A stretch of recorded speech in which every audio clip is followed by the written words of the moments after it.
Salut à tous, nous sommes à Waterloo aujourd'hui où les baladins du Miroir viennent de présenter l'une de leurs dernières créations, Lettre à Élise, une pièce évoquant la Grande Guerre à travers la correspondance entre un instituteur devenu soldat par la force des choses et son épouse. Un spectacle basé sur des correspondances réelles qui sera présenté à la Maison de la Culture d'Arlon le mercredi 15 octobre à 20h30. Et pour nous parler de ce spectacle, nous recevrons dans un instant les deux interprètes, Jean-Marie Pétignot et Sophie Lajoie. Mais avant cela, nous avons le plaisir d'accueillir l'auteur de cette émouvante pièce, Jean-François Villot. Bonjour Jean-François Villot. Bonjour. Alors cette pièce, Lettre à Élise, est une pièce de circonstance puisqu'on est en pleine période de commémoration de la guerre 14-18. Qu'est-ce qui vous a donné envie d'écrire un spectacle sur le sujet ? Alors, il faut être franc et honnête. C'est une commande au départ. Donc, c'est Nel Paxinou, Jean-Marie Pétignot qui m'ont demandé, qui m'ont suggéré, qui m'ont proposé ce sujet et qui m'ont invité à écrire sur la Grande Guerre. Alors après, effectivement, la matière est extrêmement vaste et elle est, en ces temps, particulièrement traitée. Et donc, la question que je me suis posée, c'est parler de la guerre 14-18, oui, d'accord, mais par quel biais ? Et je pense que c'est là que peut-être se joue l'originalité ou la particularité du spectacle qui est ici, c'est que mon personnage principal s'appelle Jean Martin, pas du tout un choix hasardeux. Jean est le prénom le plus donné en France et Martin est le nom de famille le plus porté en France. L'idée c'est que la guerre est vue ici du point de vue de ceux qui la subissent, voilà, des individus, du tout un chacun.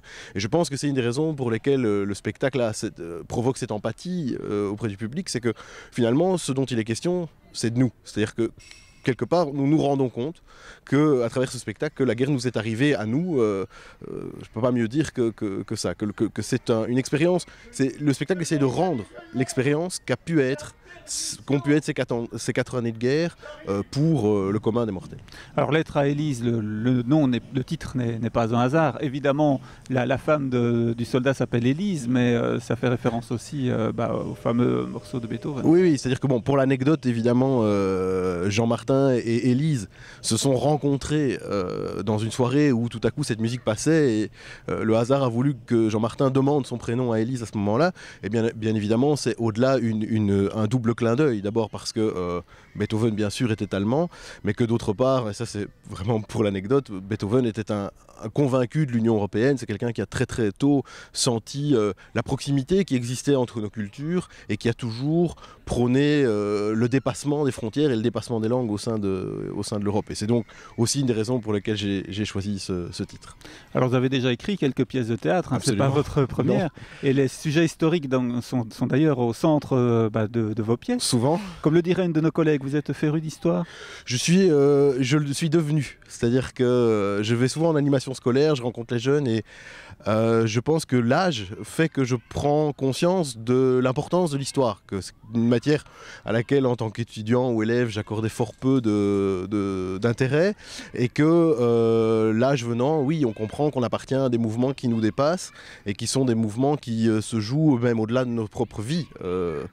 Nous sommes toujours aujourd'hui dans les conséquences de la guerre 40-45 ou de 14-18 comme on le montre dans le spectacle. C'est en 14-18 que germe le ferment de l'idée européenne et que je trouve que c'est vachement important de rappeler ça aujourd'hui quand nous mettons en cause le fonctionnement de l'Union européenne, où nous pointons ses dysfonctionnements, parfois ses erreurs, ses errements, mais de nous souvenir aussi que ça fait quand même 70 ans que nous jouissons de la paix en Europe et que c'est en soi une réussite absolue de la part de cette institution.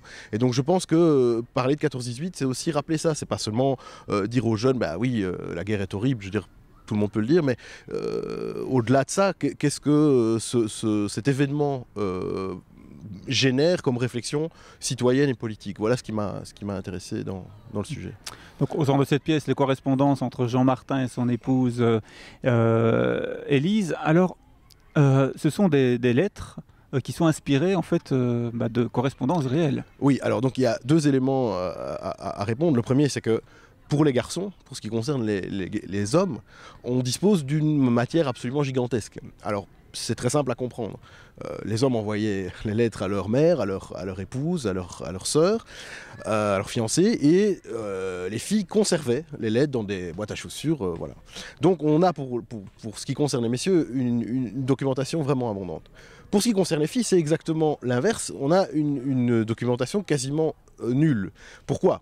Parce que les filles envoyaient les lettres au front, que ces lettres arrivaient tant bien que mal, et que les garçons ne les conservaient pas pour plusieurs raisons. La première raison, c'est qu'elles pouvaient se perdre, abîmées par la pluie, par la boue, etc., par le combat, le sang, mais aussi parce que les garçons avaient déjà des sacs à dos qui étaient réputés extrêmement lourds, et que donc, cumuler en plus du poids de ces souvenirs représentait un poids supplémentaire. Donc, pour ce qui concerne, j'ai fait des recherches notamment au centre de Péronne, qui est vraiment le centre où se trouve une documentation très très abondante, autographe, et parfois non édité sur la guerre 14-18, on trouve en moyenne une lettre de femme pour 100 lettres de garçon. Voilà, donc ça donne la proportion. Donc pour répondre à votre question, pour ce qui le concerne lui, c'est vrai que je me suis largement inspiré de témoignages divers et que bien sûr il s'agit ici d'un montage. L'histoire de Jean Martin en tant que telle n'existe pas, même si je prétends que tout ce qui lui arrive est arrivé à quelqu'un. Et en ce qui la concerne elle, par contre, ça a été plutôt un travail de reconstitution à partir de la documentation sur le vécu des femmes pendant la guerre. Alors il y a des passages émouvants dans cette pièce, mais vous n'avez pas non plus voulu sombrer dans le pathétique, c'est-à-dire il y a aussi de l'humour, il y a aussi des moments de tendresse entre les deux. Oui, bon, la tendresse, ça je pense que c'était dès lors qu'on entrait dans l'intimité d'un couple, c'était l'évidence. Après, par rapport à l'humour, c'est vrai que moi j'ai été très surpris en découvrant la correspondance des poilus, à quel point il y avait cette distance, cette envie de plaisanter avec les événements. Et je dirais quelque part qu'en y réfléchissant, c'est l'évidence. C'est-à-dire que si on est une bande de mecs n'importe où dans le monde et on se retrouve à devoir vivre ensemble, il va s'installer un humour un peu gouailleur. On voit aussi que Jean Martin est amené de façon très sommaire, mais à faire la fête. Et donc, ce sont des fêtes qui sont très relatives, ce sont des fêtes du front avec les moyens du bord, mais qu'il y a une camaraderie, une chaleur comme ça qui émane de la correspondance. Et c'est vrai qu'il y a un humour. Alors, c'est pas bien sûr tous les auteurs. C'est vrai que j'ai pas voulu enfoncer le spectacle dans son côté horrifiant, terrifiant. J'ai pas voulu décrire le combat, le sang, etc. J'ai préféré montrer la destruction des individus, en fait. Comment la guerre s'invite dans les rapports entre les enfants, dans les rapports entre la mère et les enfants, dans le rapport entre citoyens d'un même village, loin du combat. Mais comment, en fait, la guerre pourrit une société bien au-delà de ce qu'on montre d'habitude, qui est le combat lui-même. Et le choix des comédiens, bon, Jean-Marie Pétignon, on a un peu compris qu'il vous a suggéré l'écriture de la pièce. Voilà, donc Jean-Marie est évidemment à la naissance du projet. Quant à Sophie Lajoie, c'est un choix de Nel Paxinou qui a assuré la mise en scène du spectacle, qui connaissait Sophie et puis qui a proposé Sophie. Voilà. D'accord. Donc c'est vrai que j'ai eu la chance de travailler très très tôt avec eux sur la brochure et donc de pouvoir, je dirais, quelque part couper le costume plus ou moins à la taille de mes interprètes. Des acteurs. Eh bien, avant de retrouver les deux acteurs, je vous propose de découvrir un extrait du spectacle. Merci Jean-François Villot d'être venu nous en parler. 133 jours. 133 jours et 8 heures. Bien. Monsieur Minard a été rappelé hier. Ah là, il faut que les choses aillent bien mal si on commence à rappeler les gens de l'âge de Minard. Le problème, c'est que nous n'avons plus d'instituteur. Le maire est venu me voir. Il prétend que je suis la seule à pouvoir vous remplacer. Qu'est-ce que tu en penses? Tu crois que j'en suis capable? Mais bien sûr, tu seras parfaite. Et si tu veux, je t'aiderai moi aussi. Ça m'occupera. Camille a réussi. Arthur aussi. Il a eu des divisions. Avec l'entraînement que tu lui as donné, il s'en est bien sorti. C'est magnifique, Arthur. Bravo, mon fils. Et toi aussi, bravo, Camille. Ah, attention, surprise. Je vous ai envoyé une photo. Nous avons réussi à en faire une. Vous voyez, le premier à gauche, le grand costaud, ça, c'est Victor. Et debout derrière, c'est Étienne, l'intellectuel. Au milieu, c'est toi. Ouais, et à droite, c'est Henri Pinson, notre colibri. Nous t'envoyons une photo à notre tour. Nous sommes allés présenter Jeanne à ma mère. Elle voulait absolument un portrait de famille. Je suis bien content d'avoir cette photo. Mes enfants sont très très beaux, charmants. Oh là là, à manger. Et toi, Toi, tu es bien tonton. J'ai envie de t'embrasser. J'ai repris la classe. Désolée, je n'ai plus beaucoup de temps. Jean-Marie Pétignot et Sophie Lajoie nous ont rejoints. Bonjour à tous les deux. Bonjour. Alors, vous interprétez donc les deux protagonistes de cette pièce, Lettre à Élise. Alors, si j'ai bien compris, Jean-Marie Pétignot, c'est vous qui avez un peu suggéré à Jean-François Villot de créer cette pièce. Oh, c'est une trop longue histoire, c'est pas tout à fait ça. C'est-à-dire que la province de Brabant m'a offert du travail, puis je suis ami avec Jean-François depuis pas mal de temps, et puis on s'est dit on va faire quelque chose ensemble. Il voulait, je devais avoir un parrain, il voulait une ASBL. J'ai dit moi je fais plus d'ASBL, puis on a dit bah tiens ça serait bien quand même. Il y a Nel Paxinou qui a son théâtre, elle pourrait être la marraine un peu de ce projet. Et puis Jean-François voulait faire le livre de Céline, Long voyage au bout de la nuit. J'ai dit, après Lucchini, il n'est pas question que je fasse ça. Parce qu'il est trop fort, parce que pour moi, c'est le meilleur. Voilà. Alors, on a cherché autre chose. Et puis, on a commencé à chercher des lettres. Et on a écrit, tous les deux. Et puis, son écriture était meilleure que la mienne. Moi, je ne suis bon qu'à jouer, bon qu'à ça. Voilà, donc je lui ai laissé la plume et j'ai pris la parole. Comment vous avez appréhendé cette pièce et ce rôle? Vous êtes renseigné pas mal sur la Grande Guerre, sur l'ambiance de l'époque? Moi, j'ai regardé la série Apocalypse sur la Première Guerre. En fait, on l'a regardé ensemble. Oui. Et j'ai lu pas des livres entiers, mais des parties dans des livres, soit sur les femmes dans la guerre. Et là, j'ai lu un roman aussi qui s'appelle Dans la guerre et qui est sur la Première Guerre mondiale. Un peu la même chose, un couple qu'on suit à travers la guerre et donc la femme qui est à la maison, l'homme qui est au front. Et finalement, ça se recoupe beaucoup. Voilà, moi, c'est pas une très, très grande recherche, mais j'essaie un peu de m'imprégner quand même de l'époque et de ce que c'était. Mais donc, j'ai pas beaucoup de références politiques et tout ça. Je connais pas aussi bien que le sujet. Le sujet au point de vue politique et historique. Ce qu'elle dit, c'est pas totalement vrai. Parce que maintenant, elle connaît très bien. Ah oui, un petit peu plus. À force.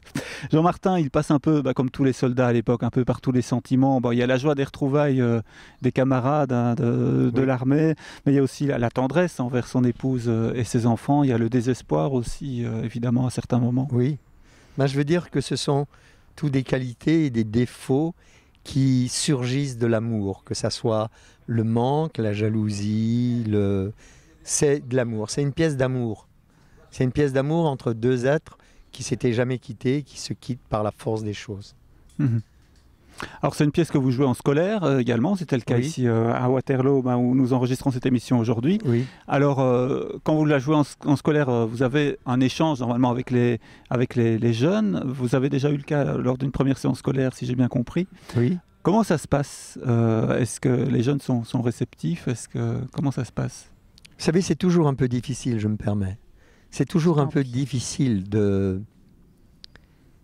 parler à des enfants qui n'ont pas notre âge, surtout le mien, puisque je n'ai pas moi l'âge d'un soldat et l'âge d'un jeune papa.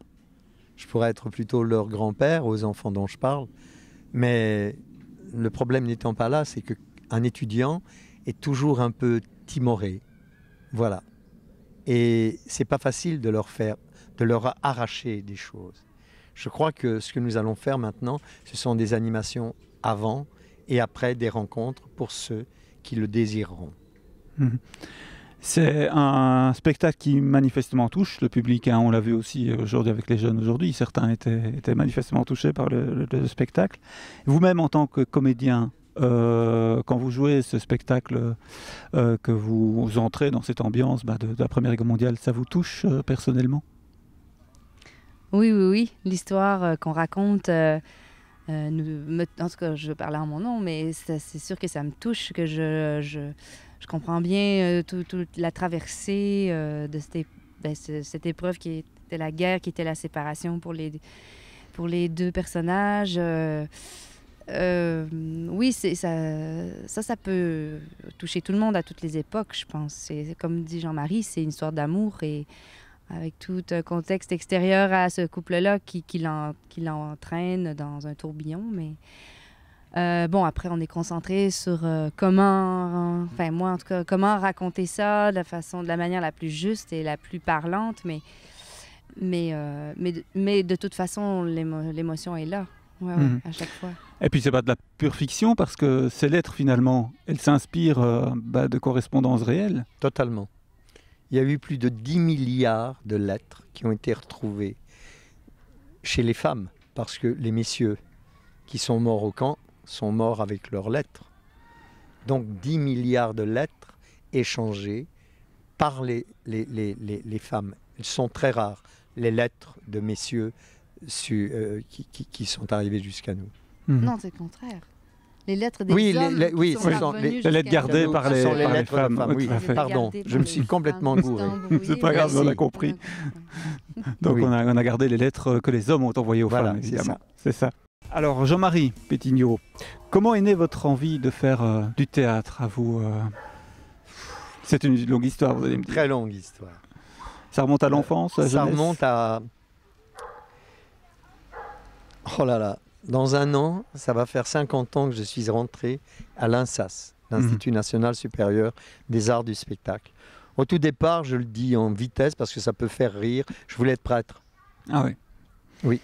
Et le jour de ma confirmation, j'ai vu le cardinal, parce que ça s'est passé à Torrent-Mélébéguine, que je dépende de l'évêché, je ne sais pas si on dit évêché quand il y a un cardinal, de l'archevêché de Malines. Et le cardinal est venu pour me confirmer.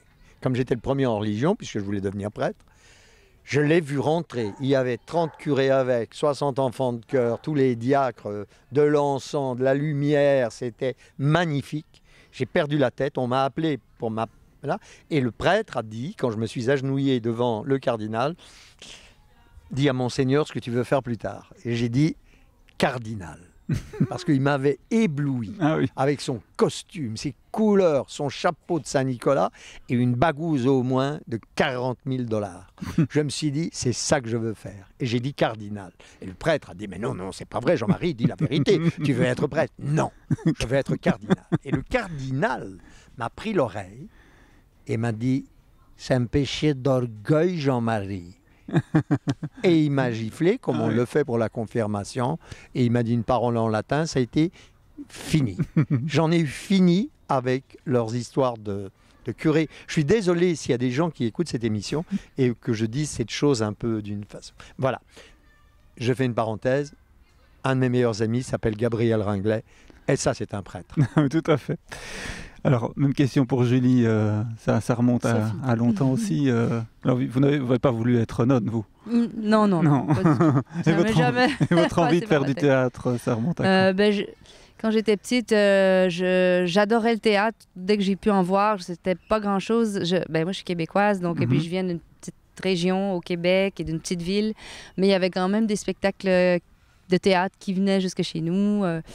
Et mon papa m'amenait les voir. Et je sais pas, j'avais une admiration, une attirance. Mais je me pensais, en tout cas, je me disais que j'étais trop timide. Donc, j'avais un rêve de petite fille qu'on me découvre comme par magie. Et puis plus tard, par contre, je me suis tenue très proche de jeunes plus tard et d'adultes ensuite qui faisaient du théâtre. Moi, j'étudiais un peu à côté en littérature, mais j'étais très, très proche de plein de jeunes et d'étudiants en théâtre. Et donc, j'allais voir plein de choses et je m'y intéressais vraiment. Et un jour, il y a quand même eu une occasion. On m'a proposé une petite apparition dans un spectacle. Et puis de fil en aiguille, j'ai eu plusieurs occasions et entre autres, une en théâtre ambulant au Québec. Donc, quelqu'un qui avait un projet de chapiteau et de tourner avec le chapiteau et des tentes. Bon, pas des roulottes, mais des tentes autour. Et ça m'a séduit aussi, mais je n'avais jamais vu ça. Et donc, je l'ai fait. Et puis, il n'y a personne qui m'a jamais dit d'arrêter parce que ça n'allait pas. Donc, j'ai toujours continué. Puis, j'ai rencontré les Baladins du Miroir ensuite. Ça allait de soi, finalement, par rapport à l'autre projet. Et puis, de rencontre en rencontre, je me suis retrouvée ici. Et à travailler avec les Baladins du Miroir, surtout. Voilà. En dehors de Lettres à Élise, vous avez l'un et l'autre d'autres projets pour le moment? Oui, moi j'ai un projet de spectacle de rue et Ah oui. c'est assez différent. C'est une danse avec des bottes en caoutchouc, ça s'appelle du gumboot. Et alors on a une petite formation qui s'appelle les gommettes et on fait des chants polyphoniques et on danse du gumboot dans les festivals de rue. Et voilà. Oui, c'est tout. Et Jean-Marie? Pétignot va reprendre au mois de février. François le Saint-Jongleur de Dario Fo. Et puis voilà, il y a un projet pour plus tard. Je veux plus penser, je suis maintenant ce qu'on appelle pensionné et je veux plus penser à demain. Demain, je ferai plutôt comme ça, voyez-vous, comme ça. Comment vas-tu ton avenir? Comme ça. Parce que je regarde dans le rétroviseur, voilà. D'accord.